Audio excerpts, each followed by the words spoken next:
Hello, I'm Father Norm Douglas, Executive Director of Heart to Heart Communications. Welcome to this edition of Spirit at Work, a program in which we interview people about their lives, what matters to them, what their core values are, and especially how they connect their spirituality with their daily work. Here with me is the co-founder of Heart to Heart. He's an attorney, and I like to call him Larry the Lawyer, Larry Vuillemin.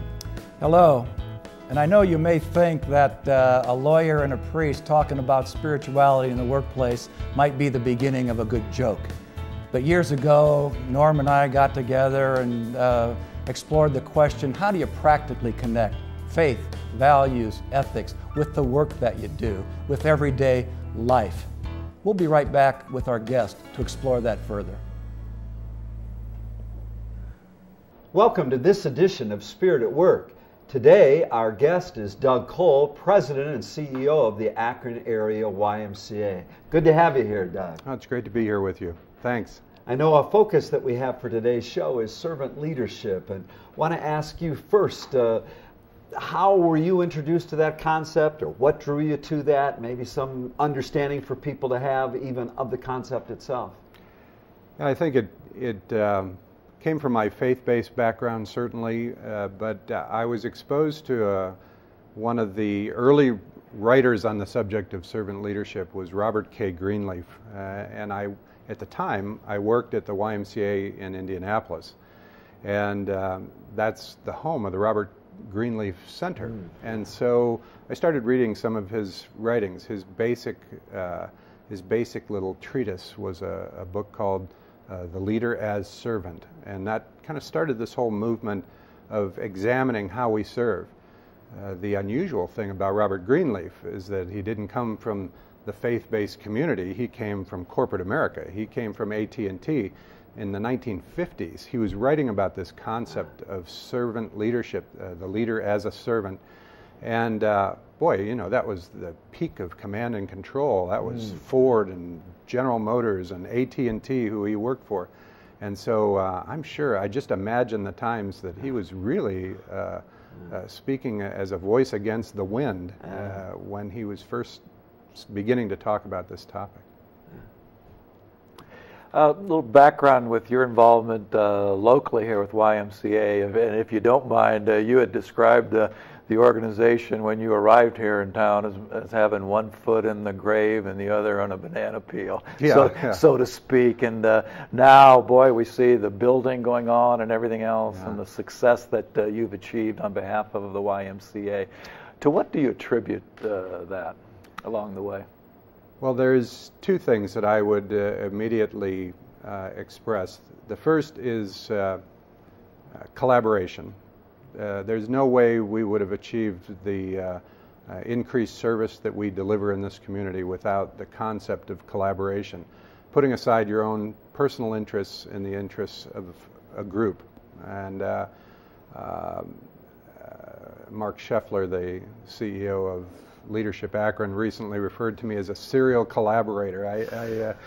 I got a kick out of that phrase, but yeah, collaboration. And then for us, it was sticking to some of those faith-based roots that the YMCA was founded on, because we had drifted away from that in an increasingly pluralistic society and secular society. You know, the values of caring, honesty, respect, responsibility, and a faith for daily living are important for what we do, and we had kind of drifted away from that. I mean, the YMCA's doors are open to everyone, and everyone is welcome at the YMCA. It's part of what we do.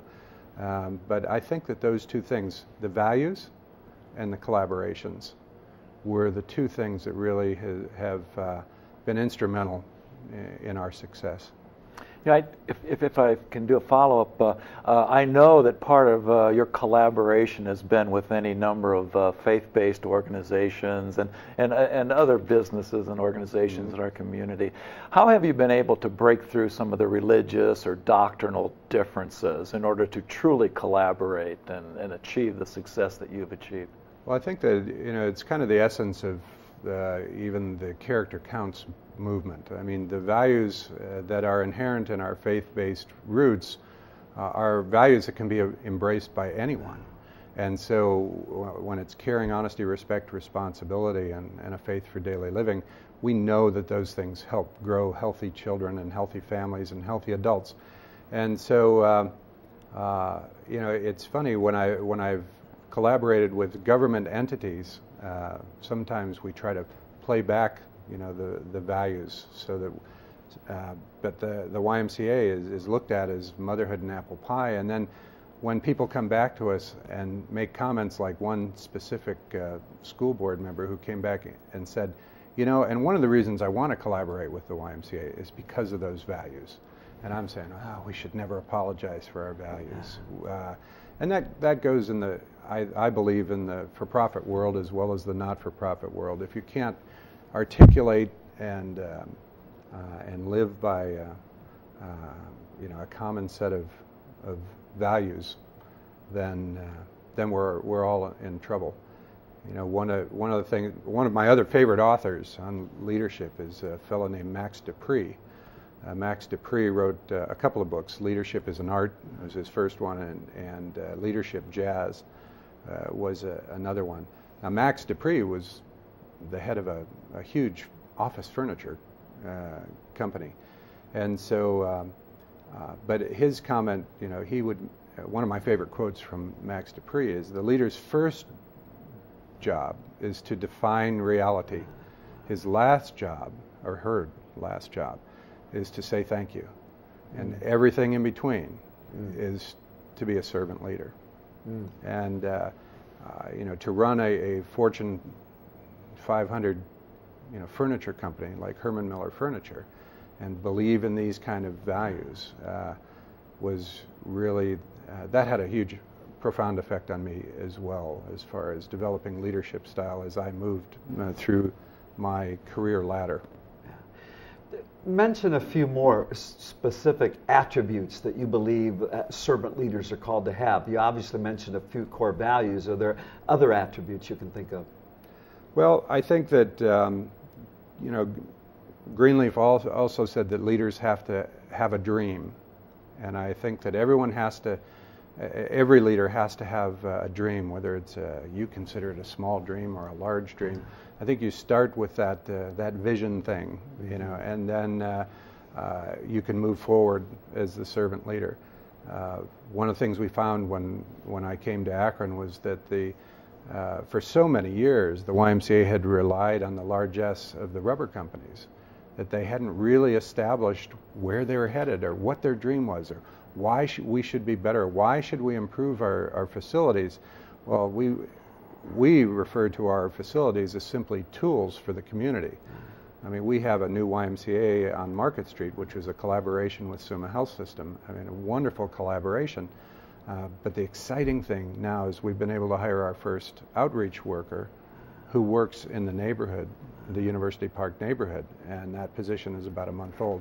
Only through the strength of the collaboration and the growth of membership could we have done that. And so while buildings are important, I refer to it, no company, no not-for-profit can exist if there's an edifice complex. Yeah. You can't get into that. The building is all we live for. No, it's a tool to serve. Yes. Yeah. So. You probably have already answered this, but someone out there might say, well, it's Doug Kohl, he runs the YMCA, part of it means Christian Association in there somewhere. Me, I'm in this secular world, and I'm trying to, how does servant leadership apply to my secular world where, sometimes that whole faith-based approach is often quashed or inappropriate? Yeah, I think that we sometimes get focused on numbers and the bottom line, and boy, all that warm fuzzy stuff is nice, but we better produce, produce or perish type of thing. But I do believe that even the best for-profit companies have some of these same principles, whether it's a trucking company or whether it's a furniture company. I think that in the YMCA, we do have that ability. I mean, one of the things that I think attracts employees, we call them staff members, to the YMCA, is the fact that they don't have to check their faith at the door.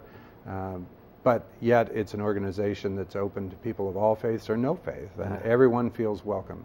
Yeah. It's a value that we wear on our hearts, not on our shirt sleeves. Mm-hmm. And so while a friend once said to me, you know, that 98% of the people who come to the YMCA don't come seeking spiritual truth, fortunately that won't prevent them from finding it if it's there. So each one of our branches has a subtle way of expressing their faith-based roots, but it's, you know, if people want to just come and participate and have a swim or be a mentor in our program collaboration with Children's Service Board, or teach with our alternative school, or volunteer in our child care centers that serve Akron's urban neighborhoods, everyone's welcome. Yeah. I want to ask you too, some people have the sense, oh, if you're a servant leader and you're supervising somebody, they may take advantage of you, they may walk all over you because you're just this nice, humble servant. Yeah. It's, you know, being a servant does not necessarily go hand in hand with being a mugwump or a wimp. Yeah. I once heard someone say a mugwump is a person who has their mug on one side of the fence and their wump on the other. Yeah. You know, I think there is a certain responsibility in servant leadership. You know, the hierarchy and equality aren't necessarily mutually exclusive issues. Hierarchy provides structure, but equality provides accountability. So I feel very accountable to my staff and the people that I work with. You know, I keep my values in check, especially when I fail or I slide, because I know that I need to be accountable to these other people that I'm with. And of course, servant leaders aren't perfect. I mean, we all mess up, right? We all fall short, but the ability to say that and say I'm sorry. I mean, how many times don't we say I'm sorry in the workplace? I'm sorry, I messed up. Will you forgive me for that? And then we move on. I think that's probably a trait of some of the best servant leaders that I've ever interacted with, is the ability to say, well, boy, I'm accountable to you guys, men and women. Question though, let's say again, somebody you think you might need to let them go, you know, that they're just not doing their best. And you start to talk to them about that, and they come back at you and say, well, I thought you were a caring, nice guy, and why are you saying such hard things to me? And this shows me that you're not really a servant leader. Yeah, believe me, in the YMCA, every time somebody doesn't get their way, not every time, but many times, if someone doesn't get their way, they always take that little knife and twist that. I thought you were a Christian organization. But I do believe that any time that you're dealing with, so many times in the workplace, it's really an act of, not an act of service. If we gunny sack things and things go wrong, we put them in a gunny sack, we just hope they'll go away. To be a good servant leader, I think you have to deal with those problems ahead of time. I mean, irrespective of the company that you work for, how many times do we let a small situation slide and we don't, in a positive way, confront that behavior with the person?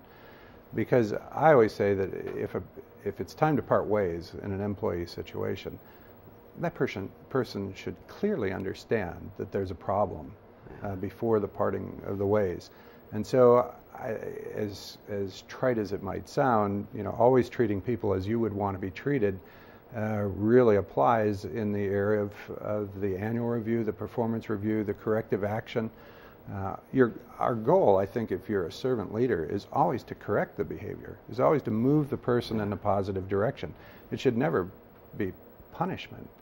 It should be, this is what went wrong, this is the standard, this is what we have to do to meet that standard, and here's when we're going to talk about it again. If we do those four things, you know, number one, hopefully you'll avoid the tough situations. But those four things, at least in our organization, we try to impart those principles to supervisors. That, you know, here's what went wrong, here's what the expected standard is, here's what we need to do to meet that standard, and here's when we're going to talk about it again. And that could be 6 months we're going to talk about it again, or it could be we're going to talk about this on a weekly basis to see what happens. That's good. In one way or another, I often ask the balance question, and your leadership goes well beyond YMCA. You're recognized as a community leader, multiple responsibilities, and you're a family man and have other demands on your time. How are you able to maintain your own balance when you're out there serving others? How do you serve yourself? You know, when you ask that question, the first thing that comes to mind is a phrase that I use because I do a little talk with our staff during our training program, staff development program, of the ideal thing in the YMCA is for your members to think you must live at this place, and for you not to have that feeling personally. So there's not a hero's badge out there for somebody to work 60, 70, 80 hours a week. The whole work-life balance is a very important thing. You know, I'm proud of the fact that I guess I was able to work in an organization where the pay scale may not be like private industry, but we have flexibility in our time. So when it came to whether it was a soccer match or a play or coaching a team, for me, you know, we were always able to take time to get down on the floor with our hands and knees with our kids. And I think that, you know, I don't think anyone ever goes to their just rewards wishing I wish I had spent one more day in the office. But we certainly have that responsibility. But work-life balance is very important. You got to check yourself. If you're running an organization, we have 850 people on an average payroll. And I know that's not a big organization like a Goodyear Tire and Rubber Company. But shoot, if I don't have the best people around me and let them do their job, if I worried about all the things I could worry about, you know, I've got to turn some of that up over to God. You know, otherwise I would drive myself crazy. Bring good people in, people who have knowledge that you don't have, and then free them to do their job. You know. Well, thank you.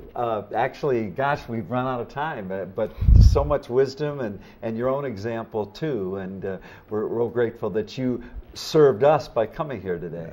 Well, thank you for inviting me. You know, I always tell people we try to do more good things. I'm always trying to do more good things than bad things, and most of the bad things I can correct if somebody lets me know. Yes, yeah. And we'll be right back for a closing segment in which Larry and I offer a few final reflections. Hi, I'm Father Norm Douglas.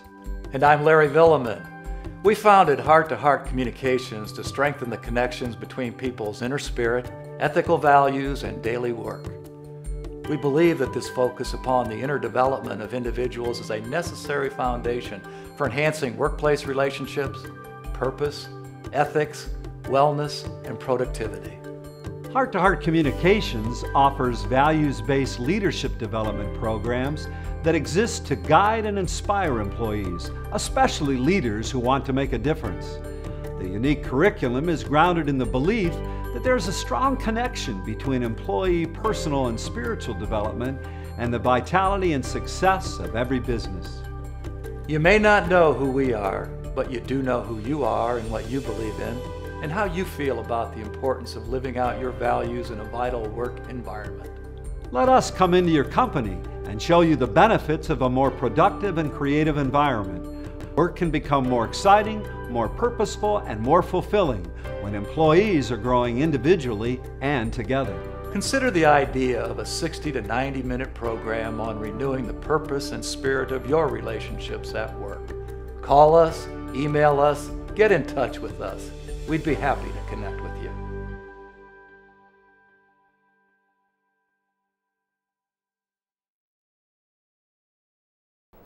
Welcome back to the closing segment of Spirit at Work, in which Larry and I have a few added reflections on what our guest presented us with today, who is Doug Kohl. I guess something that struck me also personally, having been a pastor, that this whole notion of, well, when you serve people, it always means you have to be nice to them. You always, you know, are you nice? Are you understanding? Do you see my point of view? And almost for some people, they say, well, gee, if you're challenging, or if you're telling me I'm not doing my job, if you're coming down hard on me, that's not very nice. You know, are you really a servant leader? And I often will say the word nice is nowhere in the scriptures, interestingly enough. It is to be loving, and sometimes to be loving, and you have a powerful example in Jesus, is to challenge people, to help them to become their best. And sometimes that always doesn't feel so nice. And I like how, even as Doug concluded, he said he tries to do more good things than bad, and then most of the bad things I can correct if someone tells me and challenges me. And I think that flows right from where he's focused, and those two areas that he focuses in on as a servant leader that he gained from Max Dupree.